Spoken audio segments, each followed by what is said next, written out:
네. 예, 한동대학교 안민규 교수입니다. 네. 저는 Generalized Brain Decoder for Advanced Brain Computer Interfaces라는 제목으로 지금 발표를 해드리려고 하는데요. 다소 좀 토픽이 이제 다른 토픽이랑 관련성이 조금 떨어질 수도 있기는 한데, 내 컴퓨터 인터페이스를 계속 연구를 해온 입장에서 저희 쪽에서는 이제 신호 처리 쪽에서 가장 중점을 두고는 있었는데, 그런 관점에서 어떻게 좀 모델을 일반화해 나갈까에 대한 고민이 좀 많았었고요. 사실 저만의 고민은 아니고 이쪽 연구 분야에서도 많은 연구자들이 고민하는 사항인 것 같아요. 그래서 이제 기초부터 일단은 현재까지 발표된 모델까지 한번 훑어주는 느낌으로 좀 준비를 했습니다. 예, 먼저 이제 세 가지 파트로 좀 준비를 했고요. BCI에 대해서 일반적인 내용을 좀 설명을 드리려고 하고, 컨벤셔널 어프로치랑 그리고 최근에 어떤 모델들이 어떻게 활용이 되고 있는지 관점에서 좀 이야기를 드리려고 합니다. 네, 아마 영화나 뭐 신문 그리고 뭐 뉴스에서도 많이 보셔가지고 이제 내 컴퓨터 인터페이스라는 것은 굉장히 이제 익숙한 단어가 되셨을 거라고 생각을 합니다. 기본적인 파이프라인을 보게 되면은 뭐 이렇습니다. 이제 사람이 있고 사람의 어떤 뇌에서 나타나는 신호들을 혹은 어떤 정보들을 측정을 하죠. 측정을 한 다음에 디코더가 이것을 해석을 합니다. 해석을 한 다음에 거기서 나온 어떤 사람의 감정이라던가 의도라던가 뭐 그런 부분들을 우리가 커맨드 인풋으로 써서 이제 외부에 있는 익스터널 디바이스를 컨트롤하는 목적으로 사용을 하게 됩니다. 뭐 그렇게 한 다음에 이 디바이스들은 실제로 뭐 휠체어라면은 움직인다던가 그리고 뭐 컴퓨터 게임이라면은 게임에 있는 캐릭터가 어떤 컨트롤이 되는 것들 그리고 로봇파를 컨트롤한다던가 아니면은 문자 타자기들을 이용을 해가지고 커뮤니케이션 용도로 쓸 수도 있는 그런 용도로 활용이 될 수가 있습니다. 이런 것들을 우리는 이제 통칭으로 이제 뭐 시각적인, 청각적인, 어떤 촉각적인 전체적인 피드백을 사용자에게 전달한다라고 해서 이 전체는 루프를 이루게 됩니다. 여기서 이제 거의 이제 핵심적으로 역할을 하는 부분들이 이 각 구성 요소가 다 이기는 한데, 연구하는 입장에서는 이쪽 디코더를 어떻게 만드는가, 그리고 이제 뇌파라던가 뇌 영상을 어떻게 활용하는가에 초점을 맞추게 됩니다. 최근의 연구는 여기서 이제 한 단계 더 나아가가지고, 이런 익스터널 디바이스가 이제 유저의 상태를 분석을 좀 하고, 어떤 피드백 모달리티가 기본적인 비주얼, 오디터리, 텍타일 피드백뿐만이 아니라 어떤 상태를 제너레이션 하기 위해서 뇌에다가 직접적으로 자극을 하는 형태까지도 BCI의 조금 더 확장된 범주로 생각을 해볼 수가 있습니다. 여기서는 자극을 하는 형태는 이제 스탠다드한 시각, 청각 이런 자극이 아니라 전기적인 자극이라던가 아니면은 뭐 자기적인 자극이라던가 아니 혹은 광을 이용한 자극이 될 수도 있고 최근에는 이제 울트라사운드 같은 그런 초음파 자극을 통해서 뇌에다가 직접적으로 특정 상태를 모듈레이션 하는 방식으로까지도 확장이 되고 있습니다. 네, 그러면은 이제 뇌 상태를 읽기 위해서는 우리가 이제 브레인 이미징이라는 방식을 통해 가지고 뇌 상태를 읽어야 하는데요. 읽는 방법은 굉장히 다양합니다. 기본적으로 뇌에서는 신경 세포들이 전기적이고 화학적인 작용에 의해서 커뮤니케이션을 하기 때문에 그 전기적인 신호 그리고 화학적인 작용을 읽기만 하면 되는 건데요. 전기적인 작용을 읽는다라고 하면은 여러 가지 뭐 전극이라던가 어떤 뭐 침이라던가 이것을 삽입을 함으로써 혹은 두피에다가 우리가 전극을 위치함으로써 이런 뇌에서 나타나는 전기적인 신호를 측정을 할 수가 있고요. 혹은 뭐 화학적인 신호라는 것도 우리 화학적인 어떤 물질을 센싱하는 그런 장비를 삽입을 한다라고 하면은 그 화학적인 내용도 우리가 센싱을 할 수가 있습니다. 결국에는 뭐 이런 신호들이 각 위치에서 측정하는 것에 따라서 레졸루션도 많이 다르고요. 그리고 이제 민감도도 굉장히 다릅니다. 예를 들어서 인트라셀룰러 레벨에서는 뉴런들이 파이어링하는 그런 액션 포텐셜들이 그대로 잘 보이는데 엑스트라셀룰러 레벨에서는 여기 노이즈가 가해진 형태로 좀 보이고 그 다음에 조금 더 큰 전극에서는 거의 뭐 또 웨이브 폼과 같은 형태로 좀 우리가 디텍션을 할 수가 있고요.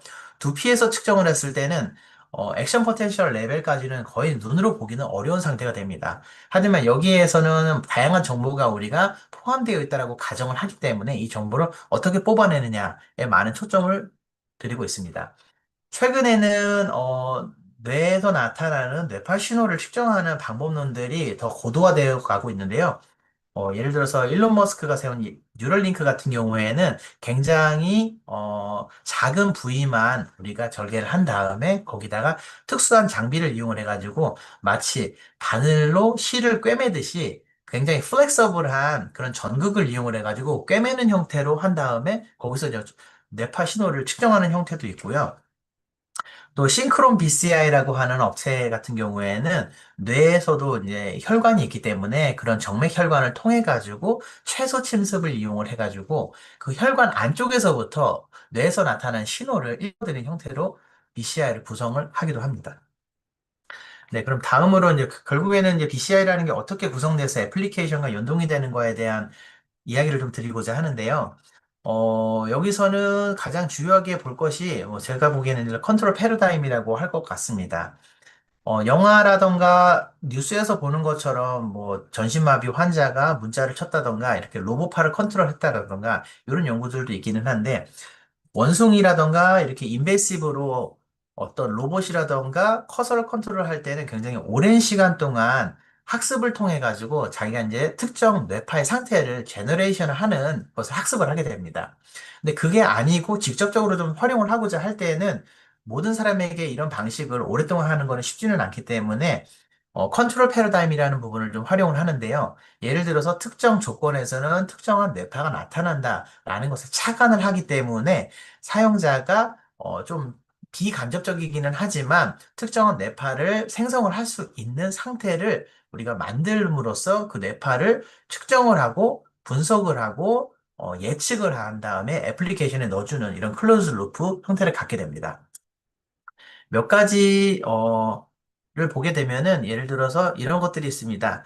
가장 많이 사용되는 패러다임 중에서는 모터 이미저리라는 부분이 있는데요. 뭐, 뇌에 대해서 특별한 지식이 없으신 분도 좌뇌, 우뇌가 별도로 존재한다는 것을 알고 좌뇌는 오른쪽을, 우뇌는 왼쪽을 관장한다는 것을 아실 텐데, 각각의 어떤 바디 림브가 움직이는 것을 상상을 할 때에는 뇌에서도 이렇게 공간적으로 다른 패턴이 나타납니다.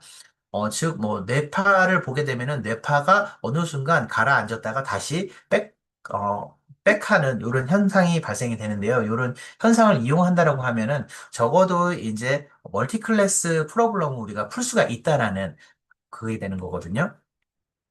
또 다음으로 알려진 컨트롤 패러다임으로는 우리가 이제 관심 있는 자극을 볼 때랑 관심이 없는 자극을 볼 때랑 뇌에서 리스폰스가 나타나는 형태가 다르다라는 것을 착안을 해가지고 이 사람이 무엇을 보고 있는가 혹은 무엇에 관심이 있는가 아니면 어떤 정보가 뇌에서 이미 메모리로 보관되어 있는가를 활용하는 방식인데요. 이렇게 되면은 시각 자극이 깜빡거렸을 때 뇌파에서 나타나는 이런 출렁거림이 어, 집중하는 것과 집중하지 않는 것에 는 차이가 있기 때문에 이것을 이용을 한다라고 하면 우리가 또 멀티클래스 프로블럼을 풀 수 있는 문제로 만들 수가 있습니다. 또 다른 것은 뭐 이런 SSVEP라고 하는 시각 자극 혹은 청각 자극 혹은 촉각 자극에서도 마찬가지인데요. 그 자극의 어떤 특성 정보가 뇌파에서도 투영된다라는 것인데요. 여기서 보시는 것처럼 17Hz로 깜빡이는 자극을 보고 있을 때는 두뇌 뇌파에서도 17Hz 대역에서 주파수 도메인에서 굉장히 올라가는 파워가 나타나게 됩니다. 이런 정보를 잘 활용을 하게 되면은 우리가 뭐 밑에 영상에서 보이는 것처럼 문자 타자기를 만들 수도 있게 되겠죠. 네, 이 외에도 뭐 다양한 컨트롤 패러다임이 활용이 되고 있습니다. 뭐 대표적으로는 상상으로 뭐 숫자 연산을 한다던가 혹은 어떤 공간에서 걸어가는 그런 상상을 한다던가 아니면 노래를 부르기를 한다던가 이런 것들이 뇌의 특정 기능과 연관되어 있기 때문에 그때 맞는 뇌파가 제너레이션 되기 때문에 그 뇌파를 디텍션하는 방식으로 가고요. 혹은 뭐 속으로 말을 하는 겉으로 소리는 내지 않는다 하더라도 속으로 말을 하는 이너 스피치라던가 아니면은 특정 소리에 우리가 집중을 하는 이런 방식을 통하는 것 이런 걸 이용을 해가지고 특정 뇌파의 상태를 우리가 제너레이션하고 그 뇌파를 읽어드림으로써 우리가 BCR을 구성을 하게 됩니다. 그러면은 이런 뇌파들을 잘 처리를 하기 위한 방법론으로서 이제 이런 파이프라인이 좀 쓰일 텐데요. 일반적으로는 여러 트라이얼을 우리가 모은 다음에 몇 가지 처리들을 하게 됩니다. 가만히 보게 되면은 뭐 밴드 패스 필터링이라고 하는 주파수 도메인에서 필터링 하는 것과 스페셜 필터링 그리고 또 우리가 원하는 특징들을 추출하는 단계가 있고요. 또 그 특징들 중에서 가장 인포메이션이 많은 것들을 남겨놓는 피처 셀렉션 단계가 있고 그 다음에 이제 디코더를 우리가 학습을 시키게 됩니다. 이 파이프라인을 그대로 우리가 테스팅 페이지에서도 활용을 하게 되고요. 결과적으로 나타나는 아웃풋, 어느 클래스인가, 어느 상상을 하는가, 어떤 감정 상태인가, 이 정보를 우리가 디코딩을 하게 됩니다. 실제로 이제 이런 실험을 할 때는 굉장히 이제 벌키한 셋업을 하게 되는데요. 보시는 것처럼 뭐 뇌파를 측정하기 위한, 뭐 뇌 영상을 측정하기 위한 하드웨어 장비가 들어가게 되겠고요. 특정한 컨트롤 패러다임을 인스트럭션 하기 위한 어떤 시각적인 자극이 들어가게 되고, 뇌파를 실시간으로 측정을 하게 됩니다. 요거는 이제 앞서서 말씀드린 모터 이메저리라고 하는 왼손 혹은 오른손을 움직이는 상상을 하라고 하는 실험 패러다임에 대한 한 가지 트라이얼을 보여드린 예인데요. 보게 되면은 마이너스 2초에서 0초까지는 가만히 있고, 그 다음에 인스트럭션이 나오고, 그 다음에 한 5초 정도는 특정 움직임을 상상하라는 이런 인스트럭션을 가게 됩니다. 그러면서 저희가 얻게 되는 것이 이렇게 멀티 채널 타임 시리즈 데이터가 됩니다. 근데 이렇게 함으로써 얻을 수 있는 게 하나의 샘플 정도밖에 안 돼요. 사실 7초 정도를 들여가지고 하나의 샘플을 얻을 수 있는 거기 때문에 뭐 굉장히 많은 샘플을 얻을 수는 없다라는 단점이 존재를 합니다. 기존에 그래서 이런 디코더를 만들기 위해서 가장 어, 노력을 많이 들였던 부분이 어디냐면은 어떻게 하면은 특징을 잘 추출할 것인가에 대해서 탐색을 하는 부분이었는데요. 기본적으로는 어떤 시간적인 도메인에서 우리가 특징을 추출할 수 있는 부분, 주파수 도메인에서 어떤 특징이 있는가, 공간적인 도메인에서 어떤 특징이 있는가, 이 부분들을 굉장히 초점을 맞춰져 왔습니다. 그리고 나서 이제 디코딩을 하는 건데요. 사실 이제 다른 도메인, 인공지능을 활용하는 도메인이랑은 비교해 봤을 때는 이 뇌파를 이용하는 도메인에서는 굉장히 몇 가지 도전적인 과제들이 좀 있습니다. 첫 번째는 이제 멀티 채널 타임 시리즈라는 데이터인 거고, 그리고 일반적으로는 클래스의 수가 그렇게 많지는 않습니다. 뭐 예를 들어서 이미지를 분류를 하는 데서는 뭐 여러 가지 뭐 개, 고양이, 다양한 동물들도 있고 사람들도 있고 오브젝트들도 있고 굉장히 많을 수가 있는데 요 뇌파 분류를 할 때는 저희들이 뭐 두 개, 아니면 세 개, 아니면 네 개, 뭐 많으면 30개 이런 정도로 클래스가 제한이 되게 됩니다. 그리고 뇌파라는 것이 아무래도 이제 전기적인 신호를 측정하는 거다라고 보니까 노이즈에 굉장히 민감합니다. 예를 들어 사람이 움직일 때도 노이즈가 타고요. 주변에 전력선이 있어도 노이즈를 타고 그러면 이런 노이즈를 서프레션 하면서 우리가 원하는 정보를 잘 추출하는 방식에 대한 관심도 굉장히 높고요. 그리고 아까도 말씀드렸는데 한 번 샘플을 측정하는 데 있어서 굉장히 시간이 많이 소요가 됩니다. 그렇기 때문에 저희들이 뭐 만 개, 천 개 이렇게 샘플을 측정을 할 수는 없고 한 사람에 대해서 뭐 한 100개, 200개, 많아 200개 정도 샘플을 측정을 하는데요. 그 정도 트레이닝 데이터를 가지고서 우리가 모델을 학습시켜야 하는 어떤 제한 사항이 있습니다. 또한 가장 크게 제가 보는 문제 중에 하나는 굉장히 이제 베리에이션이 높다라는 건데요. 어떤 환경에서 측정을 하느냐. 예를 들어서 다양한 뇌파 장비, 뇌 영상 장비가 있기 때문에 그런 뇌 영상 장비마다 사실은 성능이라던가 어떤 민감도가 굉장히 다 다릅니다. 그리고 이제 어떤 패러다임 태스크를 수행을 하느냐에 따라서도 뇌파에서 나타나는 특징이 분명히 다르기 때문에 A라는 태스크를 이용을 해서 만든 모델을 B라는 태스크를 분류를 하기 위해서 사용하는 데는 좀 굉장히 어려움이 있습니다. 그리고 이제 어떻게 측정을 하느냐, 그리고 어떻게 처리를 하느냐, 이런 방식에 있어서도 그냥 뇌파의 표현 형태가 많이 달라지고요. 또 사람에 따라서도 달라지고, 같은 사람이라 하더라도 지금 측정을 하느냐, 내일 측정을 하느냐, 이런 베리에이션이 굉장히 크게 됩니다. 관련된 연구에서는 사람과 그리고 이제 디바이스, 측정 장비, 그리고 이제 시점이라는 세션에 대해서 분석을 했는데 사람에 대한 차이는 거의 한 32% 정도의 베리언스를 보였고요. 그리고 측정 디바이스에서는 9% 정도, 그리고 세션에 대해서는 1% 정도의 베리에이션이 있었다라고 합니다.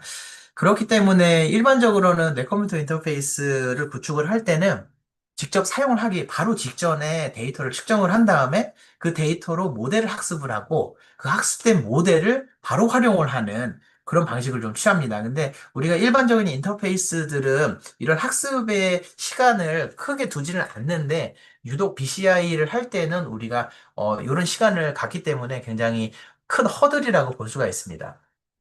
그럼 결국에는 이런 허들을 극복을 하면서 어떻게 하면은 더 잘 분류를 하고 더 높은 정확도로 분류를 할 것인가가 굉장히 메인 이슈가 될 텐데요. 어, 여기에는 뭐 여러 가지 고려할 점들이 있습니다. 사실은 이제 디코딩 퍼포먼스를 어떻게 하면은 높일 것인가에 대한 관점에서는 전체적인 시스템을 고민을 해야 되는데요. 사실은 뭐 사람도 그리고 시스템도 애플리케이션도 다 영향을 미치기는 하지만 저희들이 일단은 초점을 맞추기로는 어떤 이런 모델 관점에서 사람의 뇌파를 잘 분류를 할 것인가 이런 관점에서만 좀 한번 생각을 해보도록 하겠습니다. 기존의 어프로치는 그래가지고 이제 바이오마커를 찾는 측면에서 우리가 접근을 하는 게 굉장히 많았고요. 어떻게 하면은 더 분류를 잘 하는 정보가 많은 바이오마커를 찾을 것인가? 그 바이오마커를 어떻게 콤비네이션 할 것인가에 대한 초점을 맞췄었고요. 뭐 예를 들어서 이런 거죠. 가만히 있는 상태보다 어떤 특정한 태스크를 수행을 할 때 뇌파의 파워가 감소를 한다. 이건 이미 알려져 있는 건데, 그럼 여기에 더해가지고 단순히 이렇게 알파파가 감소하는 이런 양상뿐만 아니라 가만히 보니까 알파파가 감마파랑 서로 간에 동기화하는 양상도 감소를 하는 양상이 있네. 이런 식으로 한 단계 더 고차원 바이오마커를 찾은 다음에 그 바이오마커를 활용을 하는 이런 방식이 있고요. 그 다음 방법은 어떻게 하면은 단순한 바이오마커가 아니라 이 바이오마커를 조금 더 이제 컨시스턴트하게 그리고 이제 안정적이게 즉 베리에이션이 없는 형태로 우리가 만들 것인가에 대해 좀 초점을 맞추는 부분들이 있었습니다. 뭐 예를 들어서 뭐 X라는 신호가 있을 때 X가 이제 채널 바이 타임이라고 했을 때 N 바이 P라고 했을 때 이것의 코베리언스 매트릭스가 주어지면은 첫 번째 코베리언스 매트릭스랑 두 번째 클래스에 대한 코베리언스 매트릭스를 서로 이제 대조적으로 프로젝션하는 필터를 우리가 구성하는 방식으로 학습을 할 수가 있을 텐데, 이런 필터를 생성을 할 때 생성되는, 그러니까 프로젝션 된 스페이스에서의 베리에이션이 굉장히 미니마이즈 되는 방향으로 우리가 필터를 구성을 한다라고 하면은 굉장히 안정적인 피처들을 만들 수 있지 않을까. 그리고 많은 사람들에게서 컨시스턴트한 어떤 도메인으로 우리 프로젝션 할 수 있지 않을까. 이런 방식으로 전통적으로는 좀 많이 접근이 됐습니다. 또 다른 방식으로는 서로 간에 좀 뇌파가 좀 다르고 장비 간의 뇌파가 나타나는 표현 형식도 좀 다르니까 강제적으로 이것을 좀 얼라이먼트를 할 수는 없을까라는 관점에서 이렇게 도메인 어댑테이션 방식을 좀 활용하는 경우들도 있었고요. 혹은 이제 뇌파를 처리하는 방식에 있어서도 레퍼런싱 하는 방식에 따라서 뇌파가 음극과 양극이 바뀌거나 하는 양상들이 있는데 이런 방식을 어떻게 좀 표준화시킬 수는 없을까 하는 관점에서 이런 레퍼런스 표준화하는 관점으로도 우리가 접근을 하기도 했습니다. 그리고 이제 여러 사람의 데이터를 그대로 활용하는 방법론 쪽에서는 그래 그러면은 여러 사람의 데이터를 이용을 해가지고 내가 하나의 디코더를 만드는 데 있어서 그대로 이렇게 활용을 할 때는 문제가 있으니까 그러면은 각 사람에게서 나온 어떤 모델들을 잘 병합을 함으로써 우리가 하나의 프로토타입 같은 모델을 만들 수 있지 않을까 이런 좀 어프로치들도 있었습니다. 최근의 모델에 대해서 좀 살펴보려고 이제 하는데요. 기존에는 각 사람에게서 나온 어떤 모델들을 어떻게 병합을 할까 하는 방식으로 좀 했었는데, 최근에 이제 이쪽에서도 흐름이 이제 엔드 투 엔드 방식으로 좀 가고 있고요. 요 연구에서는 사실은 55명의 사람에 대한 데이터를 그대로 그냥 CNN 기반의 모델에다가 잘 집어넣어가지고 모델을 통으로 학습을 시켰습니다. 이때의 좀 가정은 아무래도 요 데이터에 좀 특화된 거긴 한데요. P300이라는 BCI 데이터는 시간 도메인에서 특징을 찾게 되고, 시간 도메인에서 찾는 특징 중에 하나는 이 앰플리튜드의 차이가 있습니다. 이것이 일반적으로 다른 사람들에게서도 동일한 양상으로 좀 나타나는 경향이 있기 때문에 아무래도 모델에서 일반화시키기에는 쉬운 데이터이지 않을까라는 관점에서 접근을 했었는데, 실제적으로 좀 좋은 성능이 나타났고, 전혀 보지 않은 사람에 대해서도 성능치가 높게 나타나는 것을 관찰을 했습니다. 또 다른 데이터에서는 사실은 저렇게 이제 시간 도메인에서만 우리가 정보를 보는 것이 굉장히 약할 수도 있는데요. 모터 이미저리라고 하는 이런 데이터에서는 주파수 도메인에서 어떻게 파워가 오르고 내리고 하는 차이가 있는가를 보는 게 굉장히 중요한데, 이 모델에서는 아예 이제 주파수 밴드 대역별로 아예 나눈 다음에 이것을 이제 셀렉션하는 어프로치를 놓고, 그 다음에 통으로 컨볼루셔널 뉴럴 네트워크 기반 모델에다가 넣음으로써 분류를 좀 더 잘하는 방향으로 모델을 학습시켜서 결과를 잘 보이기도 했습니다. 그리고 뭐 당연히 이제 요즘은 이제 트랜스포머 기반의 모델들이 다양한 도메인에서 많이 활용이 되고 있는데, 요즘 뇌파를 분류하는 쪽에서도 트랜스포머 기반 모델들이 좀 활용이 되고 있는데요. 몇 년 전까지는 눈에 딱 띄는 만한 트랜스포머 기반의 모델이 딱 보이진 않았었는데, 한 2022년도에 나온 이 모델 같은 경우에는 다양한 어프로치를 좀 연구를 해봤었었는데요. 기본적으로 역시 이제 엔드 투 엔드 방식으로 로우 이지 시그널이 인풋으로 들어가고요. 이 안에서 이제 트랜스포머 모듈이 있습니다. 그런 다음에 이 모듈이 이제 뭐 2 클래스 프로블럼 혹은 3 클래스 프로블럼, 4 클래스 프로블럼까지 푸는 방식으로 구성이 됐었는데, 여기서는 이제 데이터가 109명으로부터 얻은 데이터를 사용을 했고, 109명으로부터 얻은 데이터에서 원 서브젝트 아웃 방식으로 해가지고 다른 사람의 데이터로 학습을 시킨 다음에 보지 않은 사람을 어떻게 분류를 할 것인가, 이런 문제로 좀 트랜스퍼링 관점에서 접근을 해봤습니다. 사실 하나의 모델이 아니라 여기서 이제 여러 가지 어프로치를 다 한번 평가를 해봤는데요. 첫 번째는 이제 스페이셜한 도메인 측면에서 우리가 컨볼루션을 하는 것과, 그리고 템퍼럴한 도메인에서 이제 정보를 뽑는 트랜스포머가 이제 템퍼럴한 어떤 서로 간의 연관성을 찾는 방식으로 갔고요. 그 다음에는 여기서는 CNN과 스페셜한 트랜스포머가 같이 연관된 형태로, 그리고 여기서는 CNN과 템포럴한 트랜스포머가 연관된 형태를 갖고, 이 마지막 모델 같은 경우에는 앞서서 보여줬던 스페셜한 템포럴한 컨볼루션과 트랜스포머 블럭이 패러렐에 가는 형태로 하이브리드를 좀 했었는데요. 여기서 굉장히 이제 좋은 퍼포먼스를 역시 이제 퓨전한 모델에서 가장 성능이 좀 좋게 좀 보여줬습니다. 그래도 이게 이쪽 연구에서는 그래도 이제 좋은 결과를 보여줬다라고 생각이 되는 게, 일반적으로 멀티 채널 데이터에서는 우리가 이제 하는 게 이제 템퍼럴하게 필터링을 하고 스페셜하게 필터링하는 경우를 가는데, 이것을 이제 양쪽으로 다 이제 패러럴하게 감으로써 각각의 피처를 적절하게 뽑는 방식으로 제안을 했다라고 볼 수가 있겠습니다. 네, 여기서 그리고 이제 그 어텐션에 대한 시각화도 수행을 해 주었는데요. 실제로 이제 왼쪽을 상상했을 때, 오른쪽을 상상했을 때 나타나는 어텐션 맵을, 그것을 이제 두피에서 나타나는 일렉트로드 포지션과 연관시켜가지고 프로젝션을 했는데, 지금 보시게 되면은 이제 이쪽 하얀색으로 나와 있는 부분들이 소마토 센소리 에어리어라고 해가지고, 우리가 무브먼트랑 관련돼가지고 뇌에서 어떤 활성도가 나타나는 부분입니다. 근데 이제 실제로 이제 fMRI에서 보는 이런 스페셜한 패턴이 여기서도 그대로 나타난다는 걸 봤을 때, 어텐션 모델에서도 우리가 이제 기존에 임상적으로 알려졌었던 그런 정보를 잘 쳐다보고 있구나라고 좀 알 수가 있었습니다. 그리고 하나 또 소개시켜드리고 싶은 게 소스 이미징 방식인데요.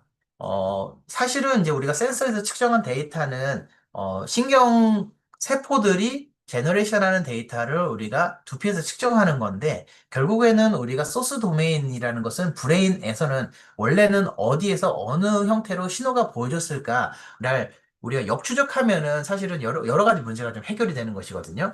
근데 전통적으로는 이런 소스 이미징이라는 방식을 우리가 포워드 문제를 만든 다음에 이것을 인버스 프로블럼으로 바꿔가지고 뇌에서는 어떤 영역에서 어떤 타임 시리즈가 생성이 됐을까를 우리가 역추적하는 방식으로 하는데, 전통적으로는 여기에서는 우리가 브레인에 대한 메쉬 모델, 그리고 두부에 대한 어떤 메쉬 모델, 그리고 브레인에서 그리고 두피로 나아가는 이런 프로포게이션에 대한, 뭐 예를 들어서 맥스웰 이퀴션에 기반한 전자기학적인 어떤 정문제를 모델링을 한 다음에 옵티마이제이션 관점으로 인버스 프로블럼을 좀 풀게 됩니다. 뭐 가장 간단한 모델 중에서는 리니어 에스티메이션이라고 있는데, J라고 하는 어떤 브레인에서 나타나는 소스 액티비티들이 A라고 하는 믹싱 매트릭스를 통해 가지고 우리가 측정하는 두피에서의 메저먼트가 됐을 때, 이 A라고 하는 것은 리드 필드 매트릭스인데요. 이 리드 필드 매트릭스는 사실은 요 브레인과 두피를 어떻게 우리가 모델링 하느냐에 따라서 결정이 좀 됩니다. 이런 방식으로 사실은 이제 기본적인 모델과 옵티마이제이션에서 갔었었는데 최근에는 이런 방식도 좀 러닝으로 푸는 그런 개념들이 좀 나왔는데요. 이 연구에서는 이제 스카프 EEG를 이용을 한 다음에 실제로 브레인에서는 어떤 액티비티가 나올까라는 것을 이제 러닝으로 좀 풀었고 크게 보면은 스페이셜이라는 모듈이 있고 이제 템포럴이라는 모듈이 있어서 어느 영역에서 그리고 시간적인 도메인에서 어떤 타임 콜스가 나타나는지를 에스티메이션 하는 방식으로 갔고요. 실제로 기존 모델이랑도 비교를 해봤을 때, 이 모델의 이름이 딥 SIF인데요. 딥 SIF가 기존에 이제 어떤 두피랑 브레인에 대한 모델과 옵티마이제이션 기반으로 간 기존의 모델하고 비교를 해봤을 때 굉장히 클리니컬한 파인딩이랑 굉장히 근사하면서도 포컬한 방식으로 액티비티를 찾아주는 그런 결과를 보여줬습니다. 네, 여기까지 좀 보고 나서 우리가 그럼 한 가지 좀 드는 생각이 있는데요. 이제 파운데이션 모델이라는 게 무엇인가라는 관점에서 생각을 해봤을 때 사실은 이제 다른 도메인에서는 굉장히 모델 일반화라는 관점에서 보지 않았었던 데이터에 대해서도 어느 정도 일반화를 시키고 그리고 여러 가지 태스크에 대해서도 결과를 잘 도출하는 그런 컨셉이 있는데 사실은 앞서서 보여드렸던 것들은 좀 그런 형식은 좀 아니었던 것 같습니다. 근데 앞으로는 이런 다양한 태스크에 대해서도 다양한 환경에 대해서도 잘 동작하는 파운데이션 모델이 이 뇌파 분석에서도 있어야지 우리가 BCI를 위한 디코더를 생성을 하는 데서도 굉장히 좋은 역할을 하겠다라고 좀 생각이 드는데요. 사실은 뭐 여러 가지 이슈들이 아직은 남아 있기는 합니다. 아까도 말씀드렸다시피, 퍼포먼스에 대한 베리에이션, 즉, 시그널에 대한 베리에이션이 굉장히 높고, 그리고 이제 데이터 수도 굉장히 작고, 우리가 일반적으로는 명령 패러다임, 컨트롤 패러다임을 활용하게 된다고 하면은, 특정 태스크에 관련된 바이오마커, 즉, 뇌파에서 나타나는 어떤 특징 정보가 한정되어 있다라는 그런 특징 때문에 저희들이 굉장히 태스크 스페시픽하게밖에 모델을 형성할 수가 없었는데, 이것을 그럼 어떻게 일반화시킬 수 있을까? 이게 굉장히 고민인 거거든요. 결국에는 정리를 하게 되면은 이지 데이터는 서브젝트 스페시픽하고 태스크 스페시픽한 특성이 너무나도 강해서 일반화된 표현이 찾기가 쉽지는 않다. 그리고 소규모 데이터이고 태스크 스페시픽한 트레이닝만으로는 구성을 해왔고 우리 이미지를 분석하는 쪽에서도 좀 파운데이션 모델이 앞으로는 필요하지 않을까라고 하고요. 결국에는 이런 챌린지 안에서 앞으로는 다양한 뇌파 데이터를 학습해서 범용 이미지 표현을 사전 학습하고 그 다음에 이제 특정한 태스크에 맞게 파인 튜닝해 나가는 그런 방식이 좀 필요하지 않을까라고 좀 볼 수가 있을 것 같습니다.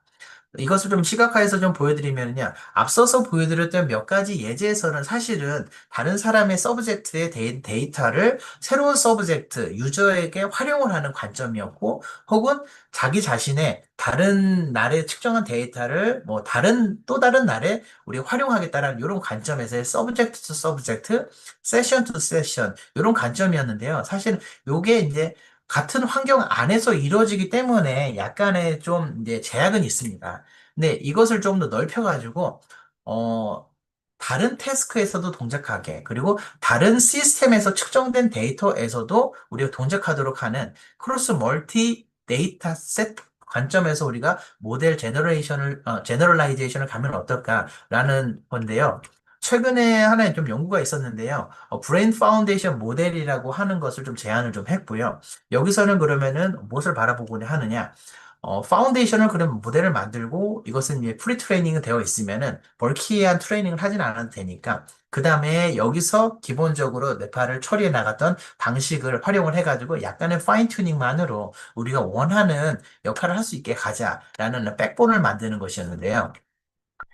이름은 또 이제, 이름을 되게 잘 지었어요. 이 GPT라고 하는 2024년에 뉴리스에서 나온 모델인데요. 이 모델 같은 경우에는 기본적으로 우리가 가지고 있는, 뇌파에 대한 데이터가 멀티 채널 타임 시리즈 데이터인데, 물론 이제 샘플링 레이트도 다 다르고, 그리고 측정한 로케이션도 다 다르고 하지만, 이런 부분들은 우리가 일정한 표준화를 거쳐가지고, 우리가 만든 다음에, 인터폴레이션이라든가 이런 관점으로 만든 다음에, 얘네들을 스페이시오 템퍼럴한 어떤 패치로 만들고서 우리가 더 토큰화 시키는 이런 관점으로 해가지고 우리가 활용을 한번 해보자라는 것을 제안을 했고요.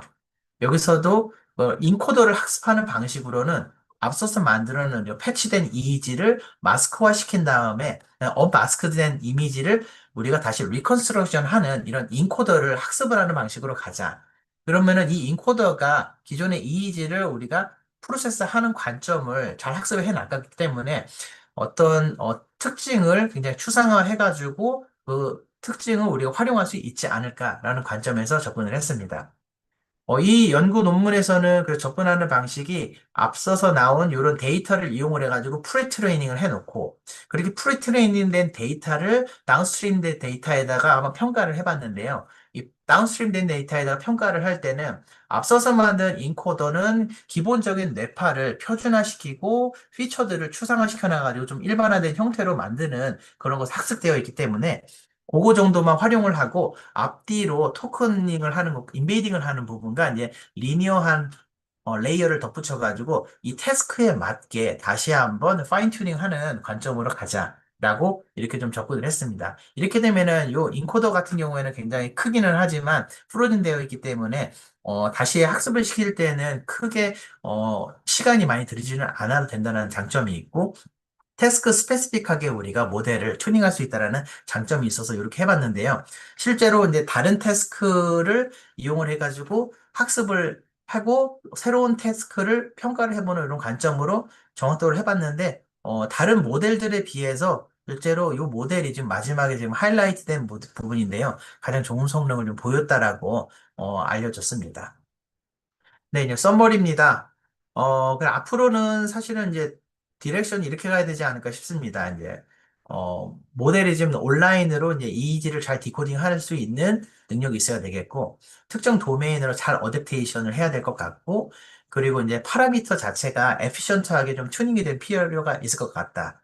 뭐 예를 들어서 최근에 이제 방법이 있는 로라 같은 걸 좀 쓴다라고 하면은 럴키한 모델에다가 약간의 애드 해가지고 그 부분만 튜닝을 하는 방식으로 갈 수도 있을 것 같고요.